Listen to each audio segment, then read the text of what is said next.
The Yaqui people, they also call themselves the Yoeme. They live in communities in northwest Mexico in the state of Sonora. They also live in communities in Arizona, particularly around Tucson and Phoenix. I've worked with the communities in Mexico primarily, and one of the things about the Yaqui people that designates them a little slightly different than most indigenous people in Latin America is that they're one of the only federally recognized native people in Mexico. When I began working with the Yaqui people, it became clear really quickly that I needed to understand some pretty basic things about their history and their worldview. I had to learn both the language that they use and the rituals that they perform that connect them to the world around them.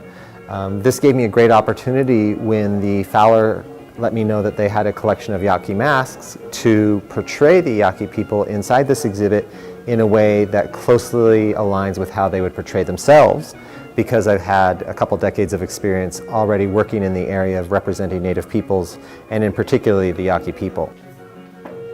As with all museum exhibits, there's things that the viewer is meant to engage, and then there's these background conversations. One of the ones that I wanted to get right off the bat is that these masks don't have any person status. They don't need to be fed, they don't need to be cared for like beings. And in fact, in the Yaqui context, it's very easy to go down and buy a mask from a mask maker. They don't all have ceremonial purpose. So the exhibit starts by looking at how these masks have actually a whole genre that is the gift mask, the mask you give someone to say thank you for their commitment to your ritual or for being a great godparent. And these masks can be used on the wall as a display, as well as perhaps on a rearview mirror in a car, which is how you frequently see them in the northern state of Mexico.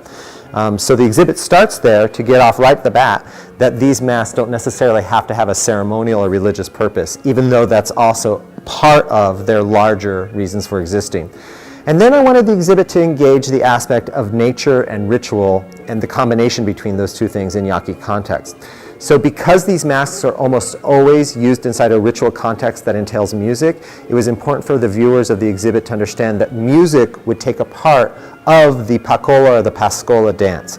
And all of these musical instruments, the cocoon rattles that were actually the homes of little baby butterflies, the deer skin, which used to be the skin of an actual deer, you need living animals inside a fruitful, nourishing environment in order to maintain Yaqui culture. And since I had the opportunity to draw upon the visual collections that I had amassed in my 27 years, we put 2 videos inside the museum exhibit so that viewers were able to hear Yaqui voices describe Pascola dancing and Pascola dancing in their own voices, and learn a little bit more about the community that the masks come from rather than just the masks themselves. I also wanted the masks to be part of what is a larger geography of Yaqui communities and territory. So we have here on the opposing wall from the entrance a collection of fieldwork photos taken over 23 years. And each one of these photos shows us something specific about the geography that the masks come from, the land that Yaqui people call home. The actual Pascola dances would take place inside a ritual space in which the Pascola dancers would be on the right-hand side. And because of that, we wanted to duplicate that in the exhibit and put the Pascola dancers kind of in situ. So as a person moves into the right-hand side of the exhibit, they actually start seeing the collection, the Carlos Castaneda collection that the exhibit's focusing on. The Fowler has in their collection a selection of masks. We've taken some of them. They even have more here from the Yaqui context that we're not putting inside this exhibit. These ones that we chose exhibit some of the most wide variety of designs in Yaqui masks. You see the small human masks, which are sometimes used for children or beginning Pascola dancers. Almost all of them contain the black paint with the red and white features and the long goat or horse hair coming from the face.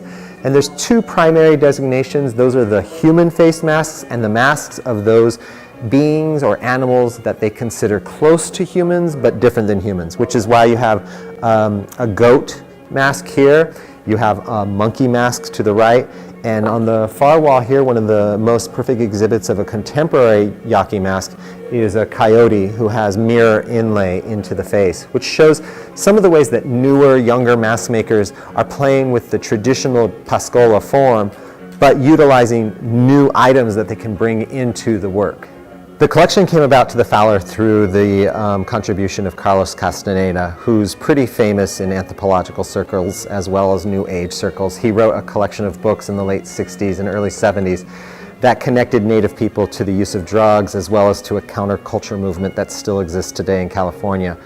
What's exciting about this opportunity to curate this exhibit is that Carlos Castaneda received his PhD from the Department of Anthropology in UCLA based on research that many people came later to doubt and question whether he had actually worked with any Yaquis.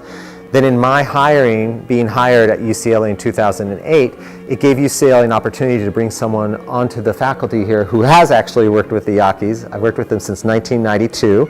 And in this work with the Fowler, we were able to go back to the documents from the contribution and see that Carlos Castaneda's masks show that he was in the exact area and at the exact time that he said he was doing research. And so in some ways this exhibit brings full circle the history of Carlos Castaneda with contemporary engagement with Native peoples here at UCLA. The Yaqui mask collection of Carlos Castaneda to the Fowler Museum gives UCLA and the Fowler an opportunity to show what a world-class museum the Fowler continues to be, but also how important indigenous arts are to its collection and to the art world in general.